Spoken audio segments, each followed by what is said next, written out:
Forex it's a joke. It's an absolute joke with no edge. Forex is just, man, I think it's one of the worst things to trade. NQ, what I'll say about NQ is, here's what I would say. Here's my take. Which market is more copium than edge? I'm going to say, look, people are going to be mad at me for this. I'm going to say number one is probably Forex. I would say, because the thing is, gold and crypto are alternative money systems, alternative monetary systems to cash, which I think is smart, right? I think that gold and crypto, I think people that are investing into gold and crypto are doing it for very valid reasons, right? Because they're worried about the way the government handles money. They're worried about the aspect of it not being backed by anything these days. It's got different fundamentals. It's an alternative to the traditional systems. So I think crypto and gold definitely have that going. The one caveat to crypto, though, is that there's a lot of people who just buy ridiculous coins that have no fundamentals, terrible projects. So if we're talking Bitcoin, then yeah, there's some really good fundamentals there. If we're talking just like some ridiculous coin like pump coin, then it's a joke. It's an absolute joke with no edge, right?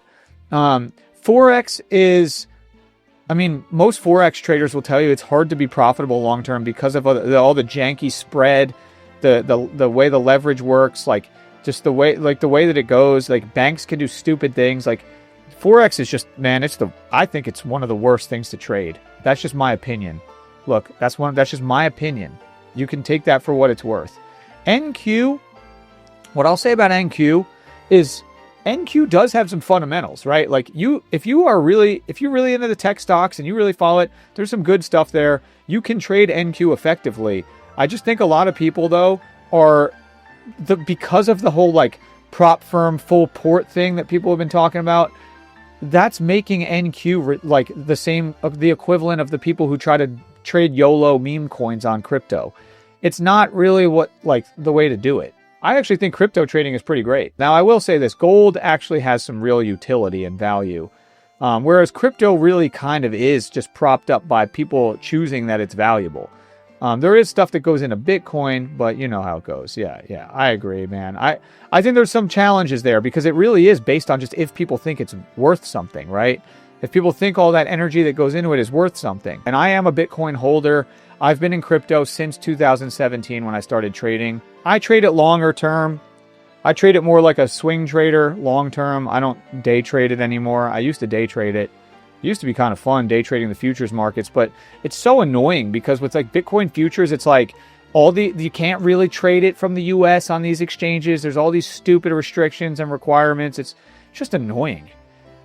You get more leverage on the ES anyway. It's just you make way more money trading the ES than you do on Bitcoin futures, and from what I've dealt with over the years. So, and it's just like the way the price action moves, tick charts, technology like NinjaTrader. It's just so much better. Now you could trade the CME version of the Bitcoin futures contract. I've never traded that, so I can't speak to it. I think it has a really intense margin requirement and stuff. I still think the ES is the better market. But for day trading and scalping and everything, it's just the most reliable that you're going to find.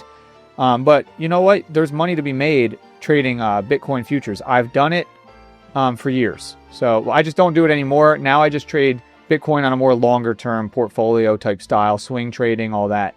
So there's a lot of ways to look at it, I would say. A lot of ways to look at it. I don't have all the answers. I really don't. I'm just some dude.